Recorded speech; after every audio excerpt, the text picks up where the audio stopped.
So finally, after all these years, after what feels like an entire lifetime of waiting for this moment, I was sincerely and genuinely privileged to bear witness to the most must-see movie event of the decade.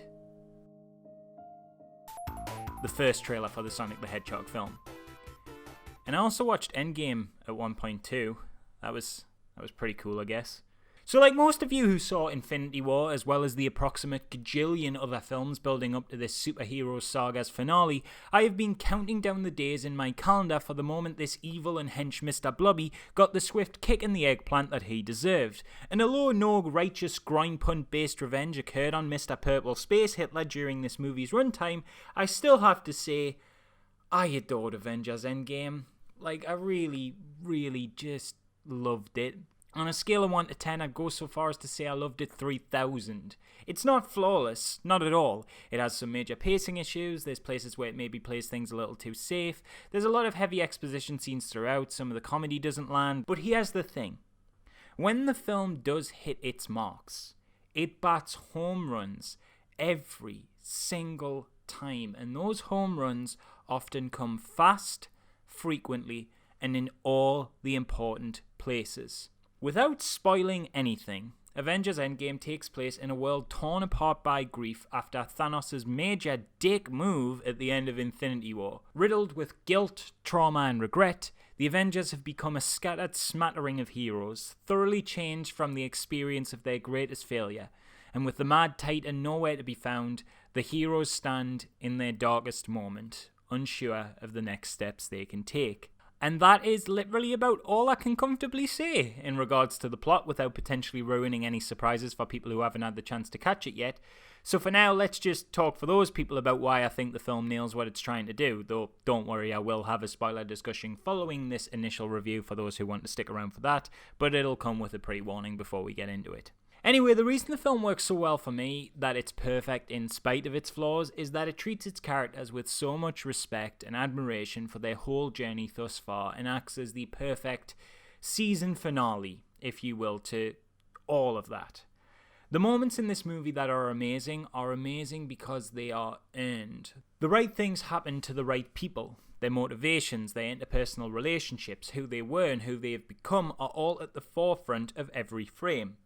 The story works so well because it's so true to the people in it, and as a result, Endgame becomes what is, in my opinion, an emotionally satisfying climax to a well-told tale, which is hard enough to do in any delivery format, but even more crazy difficult when you consider this is an 11-year-long arc spanning multiple features, short films and TV shows, and I cannot adequately express how much of a monumental achievement it is to stick the landing of such a feat. It's not just a good film, although it certainly is that. It's not just a good time, although it certainly is that too.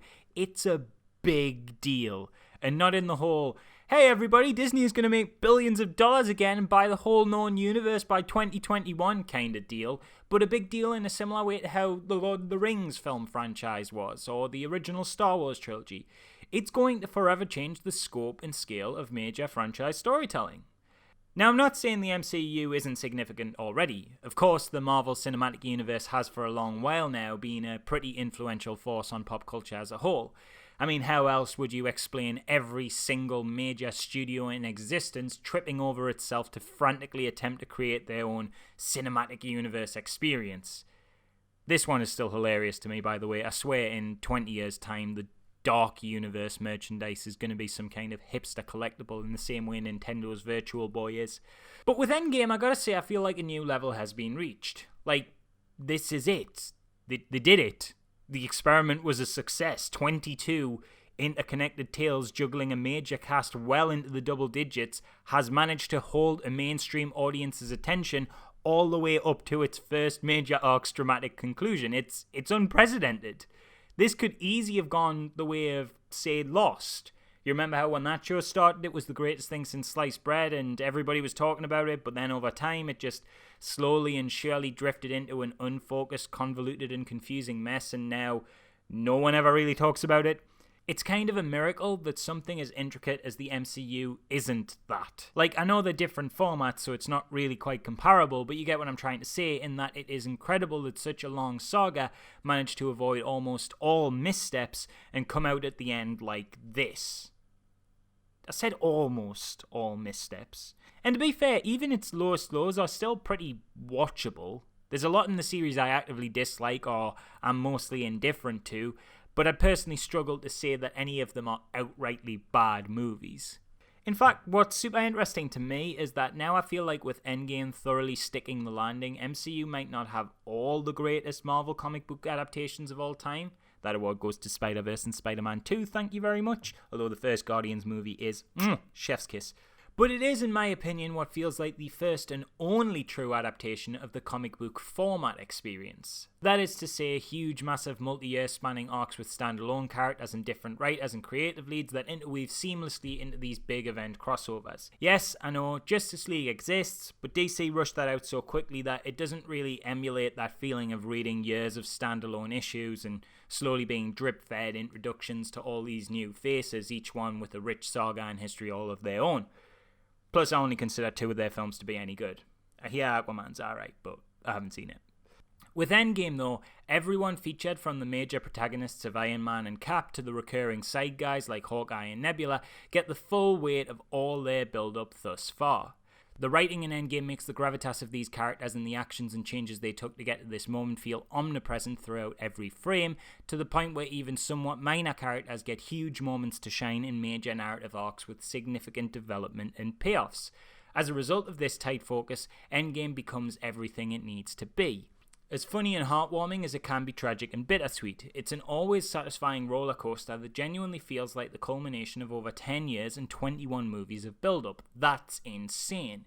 Like, make no mistake about it, even with the problems it has, this movie is a genuinely profound miracle of storytelling, and I know that statement is going to be met with a bunch of cynicism and eye rolls, but truly, this is really something special and absolutely everyone involved in it brings their A-game to it. The performances are some of the finest the series has ever had, with literally every member of the cast putting in some of the best work in their whole careers. The sound design is excellent, knowing when to be bombastic and huge and when to be small, quiet and intimate. The cinematography, an area which I personally feel the MCU occasionally suffers in here and there, is often handled incredibly well in this film. There's one shot in particular involving Captain America that I won't spoil that just fully captures everything about his character in a glorious moment of visual storytelling that honestly has the composition and gravity of a Renaissance painting. It's goosebumps-inducing stuff. So yeah, all in all, I guess you could say I kinda liked it. I mean, it's certainly no Sonic the Hedgehog movie trailer, but it's aight. Hell, I can't even complain about the runtime, which long-time viewers of the channel will know is often a little bit of a sore spot for me, as I can't stand it when films go overly long and outstay their welcome. Brevity is the soul of wit and all that jazz after all. However, I've watched this film twice now, once during the excitement of the midnight release and a second time a week later with a more general audience, and both times, the 3 hours just kind of breezed by, if I'm honest. Is it better than Infinity War? Hard to say, really. They both do different things and fulfill different roles in a continuing narrative. I might have personally enjoyed Infinity War a little more, but I think Endgame is the bigger achievement. And either way, to be honest, I love them both, and they definitely each leave a lasting impression.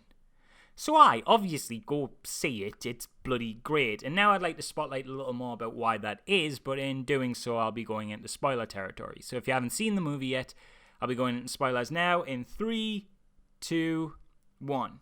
Now, I haven't read or watched any other reviews on Endgame because I didn't want them to colour my own, but if I had to guess if people have any major criticisms of it, probably the biggest issue that'll be brought up, I imagine, will fall into 3 categories. Firstly, time travel. I know that's always divisive in any narrative. Secondly, it's predictable. And thirdly, all the characters who come back to life, some might see as retconning Infinity War or retroactively making significant events not matter. Now, I might be way off the mark here, and maybe nobody is saying that, but I'm guessing those are a lot of people's hang-ups, because I remember these kind of criticisms were being thrown around long before the film even came out. There was a great deal of cynicism following the release of Infinity War, with people saying things like, oh, it isn't going to matter because Spider-Man's just obviously going to come back, oh, there's obviously going to be time travel, or Iron Man is obviously going to die. And sure, I get it. I'm not going to criticize the people making those points. I can understand why this might be seen as a little cheap or lazy, but I don't think it is. I can agree with the criticism of time travel to an extent. My main issue, however, has more to do with the time heist segment just being overly long. To be fair to it, I think it is done really well. They managed to make some incredibly convoluted stuff pretty accessible.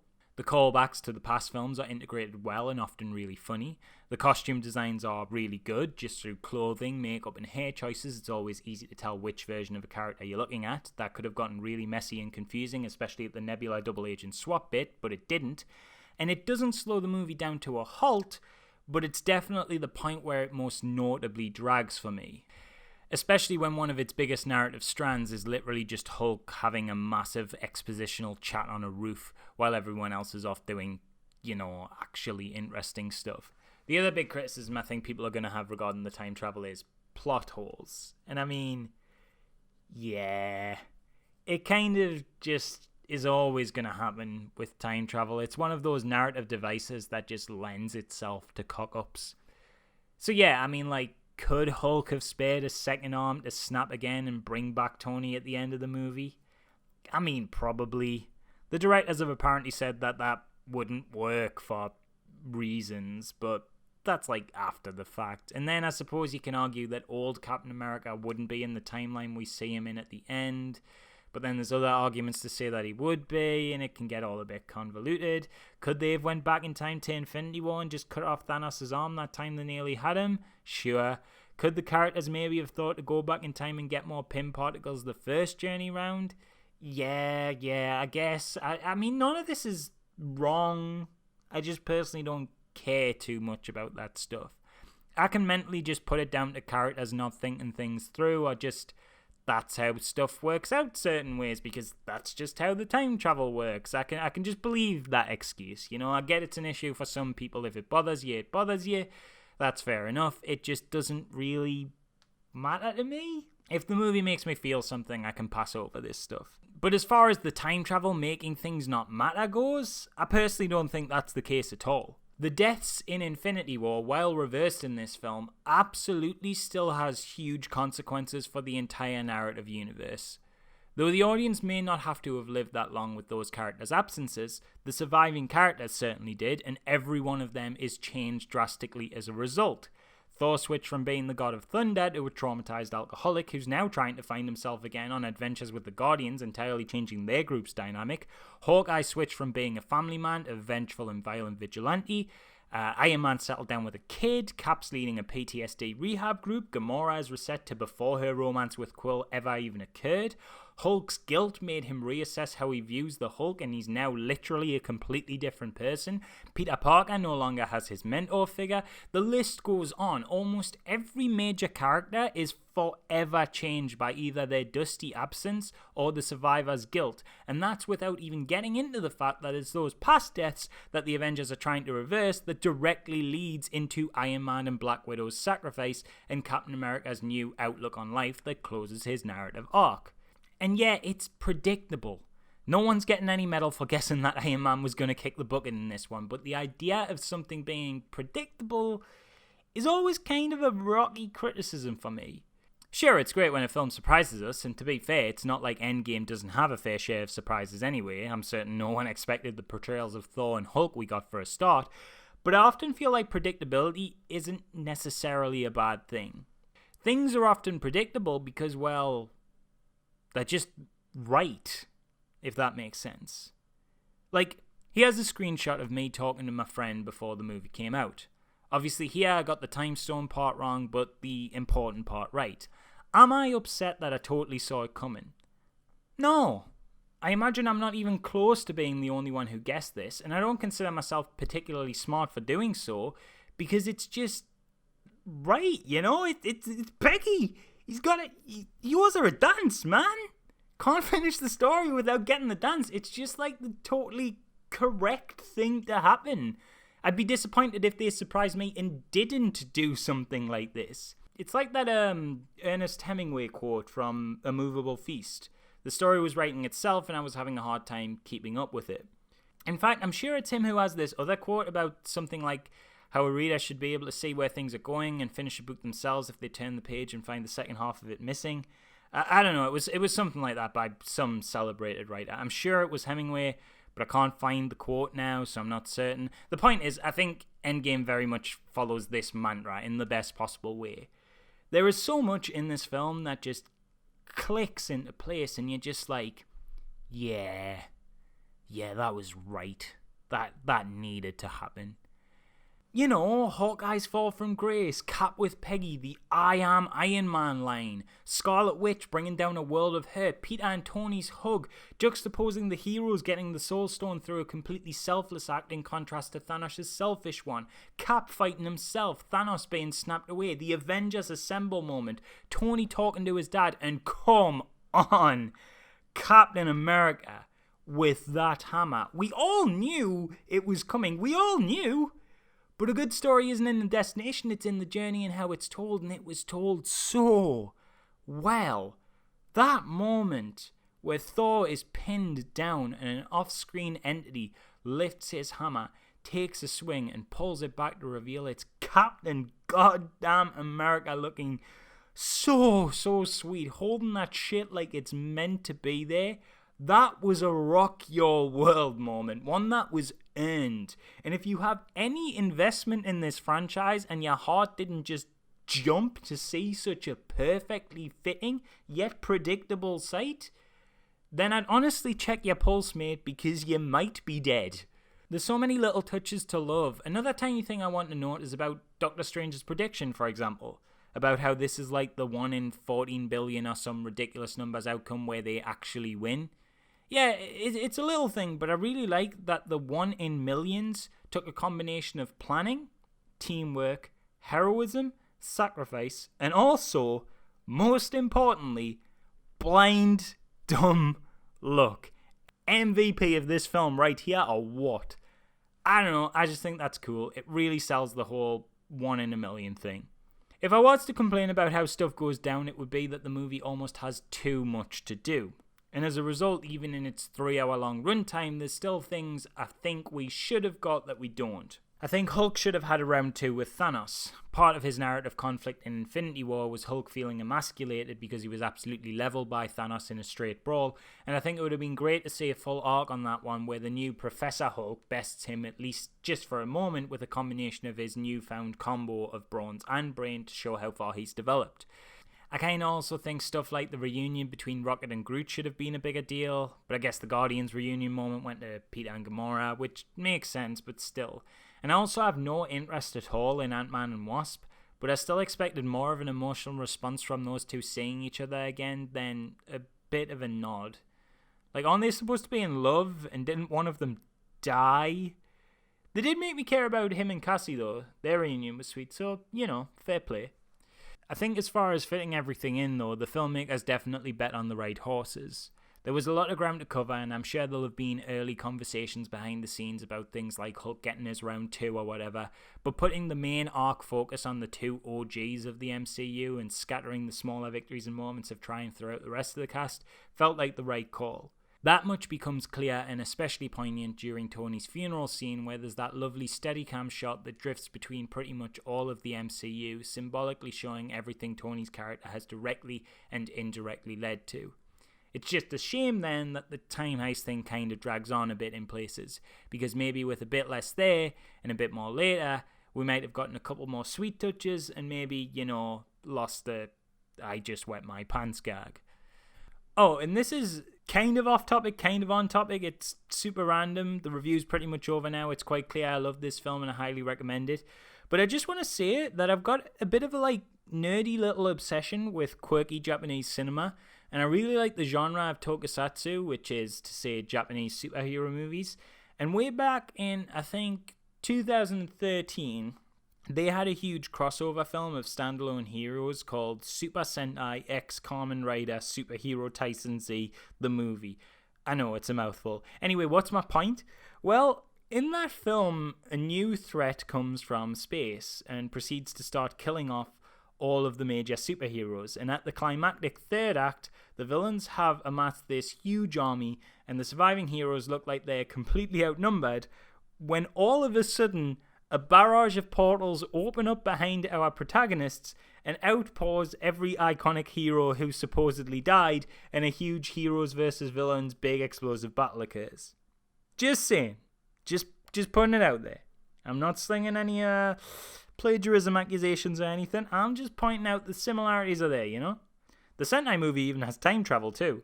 Although their time travel is a magical train driven by robot bugs that can only be summoned by a cup of vanilla pudding. Because of course it is. These films are batshit insane. All I'm saying is, right, I doubt anybody at Marvel has ever seen this thing.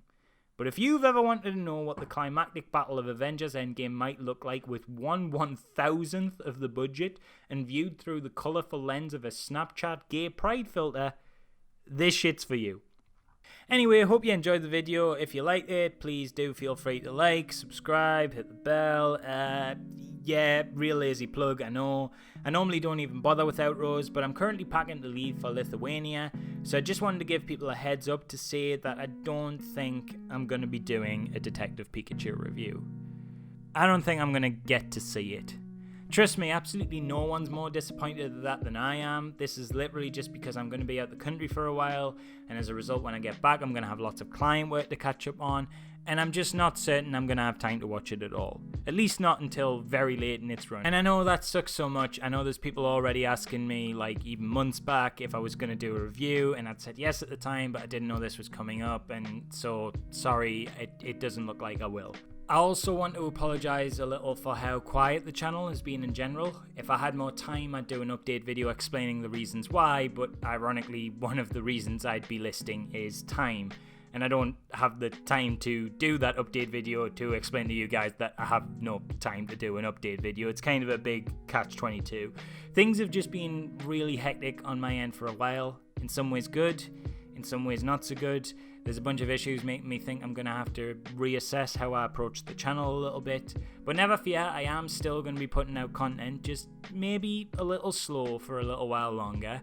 But it's a temporary lull, and I do want to return to the channel in full force, possibly with stuff completely new and different to what I do now. But we can talk more about that later. Right now, like I say, please feel free to support videos like this by liking, subscribing, hitting the bell, all that jazz. For long-time viewers, thanks for sticking with me, especially during these dips. Your support really does mean the world to me. I really do love doing this, even if I don't always get the time I'd like to put into it. If you want to stay up to date with what's going on with videos and when videos are coming out, I'm on Twitter, and I normally post a lot of stuff like that on there. I know YouTube has that big post feature now, but I'm absolutely terrible and always forget about it, so you're more likely to be kind of up to date if you follow us on Twitter. I also have like Instagram and stuff, I guess, if you wanted to follow us on there. Anyway, that's about it. Hope you enjoyed the video. I will see you next time, whenever that may be. Cheers!